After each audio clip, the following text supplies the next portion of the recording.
Hello there, sword friends. Today I'm going to do a video about how to wear samurai armor, or how to put it on. And this is the Romance of Men armor that I got some time ago to review. I've done a video about how to display it.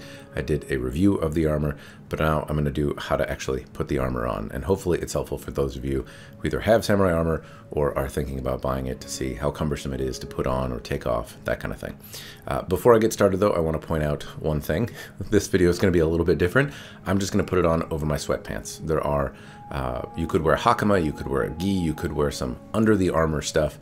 I'm going to assume that a fair amount of people looking at samurai armor don't necessarily have all of the garments to do it. Maybe they want to display it, wear it for special occasions, Halloween, a party, something like that. And so if you don't have all of the armor garb, then what does it look like to put on? And that's what I'm going to do here. I'm going to just put it on over my sweatpants, and you'll get to see how it looks. And that's presumably how you might look if you wear it in a costume. And you can see how hard it is to put on, what kind of help you need, that kind of stuff.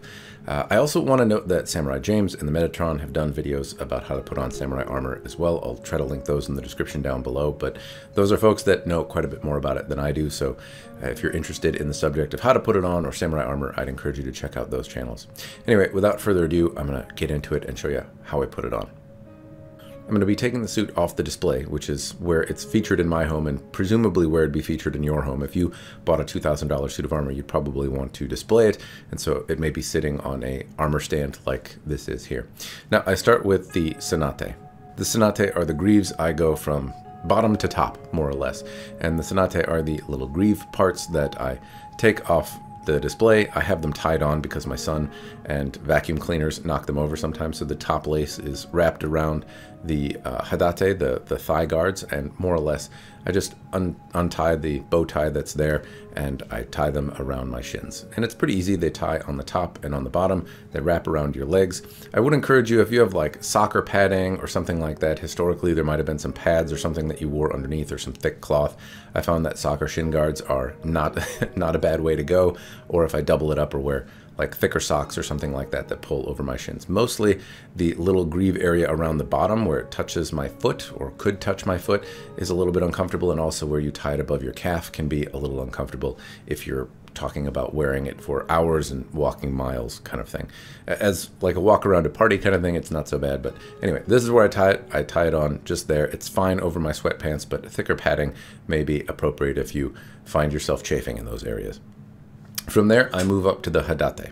So the hadate are thigh guards, and actually before I put that on, I tie the obi. So the obi is what's displayed on the outside of the samurai armor, but this padded belt rests on your hips, and I tie it more or less on my hips.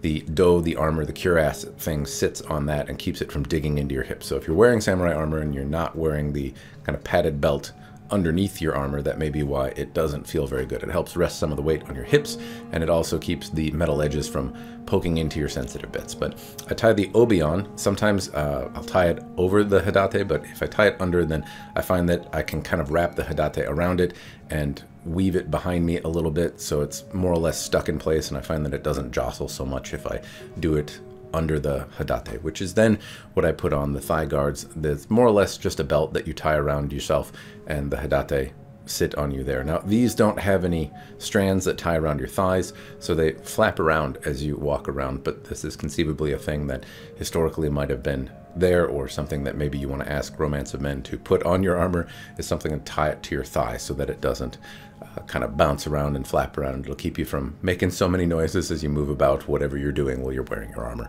The next part I do is the kote, the arm pieces, and this is where I need to phone a friend. So I slide the sleeve over my arm, and then there are two strands where I can tie it, and this is where I need some help. Now, it's something you can do yourself, but it's not particularly comfortable to do it yourself. My shoulders arch in if I do it, and it moves around, and I don't find it's as snug as it could be if my wife comes over and helps me tie it. So both kote slide on just like a large glove, and then there are two strands on either side of it, two laces that go around your chest, and you tie them, and they just more or less rest on the side of you. If you're doing it yourself, though, you might end up tying it more towards the front of you, and that's also okay. I just don't find that it rests as well unless it's tied by somebody else, which is where you need to phone a friend. Speaking of phoning a friend, putting the do on is also helpful to have somebody nearby. Again, you can do it yourself, but it's just helpful to have somebody else.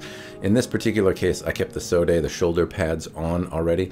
Trying to put those on yourself, not a particularly fun thing. So if you attach them, which is just done with this little horn piece. It slides through a loop, and then they're stuck on there. They also move around, and some of the lacing on the cote may be there to help keep those Sonate in place. I don't really attach them, so there are some loose laces there, but I digress. The point is I have the Sonate, the shoulder pads on the dough, on the cuirass piece already.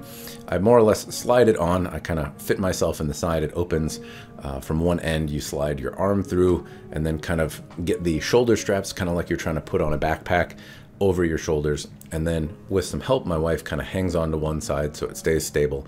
If you're doing this, it helps to like sit down or have like part of the cuirass resting on a shelf so you're not trying to fumble around with so much weight. But anyway, one of these little horn loops goes through.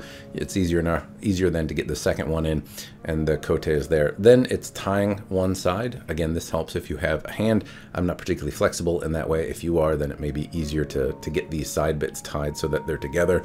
My wife helps me with that as well. The final piece that I put on is the kabuto, the helmet, and I recently learned how to tie them. So if I pull the little strands down, I can get these little loops that come down, and then I can feed underneath and tie it underneath and over my chin, and it's basically what keeps the helmet on. Before, I was just tying the strands around my neck, and that was that, and the helmet would move around. But on the bottom of the helmet, or if you turn the helmet upside down, you'll see that this rope kind of wraps around you. You pull it down so it makes two little loops, and then you can feed those between underneath your chin and then bring it forward and tie it if you want. So that creates a much more secure feeling on my head. It doesn't move around despite the weight on the helmet. And the mempo, the face cover, I don't put that on because I don't think it's particularly comfortable. But you can put it on, and there's little bits to tie it in with the rope apparatus is there, and then it covers your face. But I like to be able to breathe and whatnot, and so I don't find myself using it that much. It's easy enough to take on and put off, though, if you're into that kind of thing. Taking it off is more or less that in reverse. I untie the helmet, I set it off to the side, then I untie the dough and open it up from the side and take it off with the Sonate and the shoulder pads and everything. I get the little hook so I can kind of pry myself out of it. I set that off to the side. I can easily enough get the ties for the cote, the arm guards, and I pull those off like you would a glove.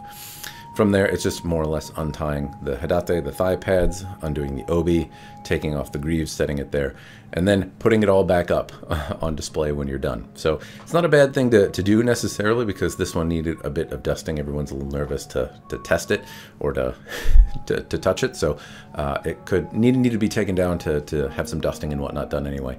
But the basic gist is that it comes off reasonably easily. I have a lot easier time getting out of it than I do getting into it.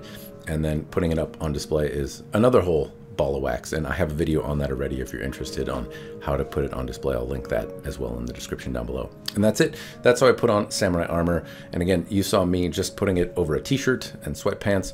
I find that in cold, if I wear a hakama, which is kind of like chaps, if you will, but a few more layers and a gi, I was fine walking around in sub-zero temperatures actually for quite a while in this. It's reasonably warm.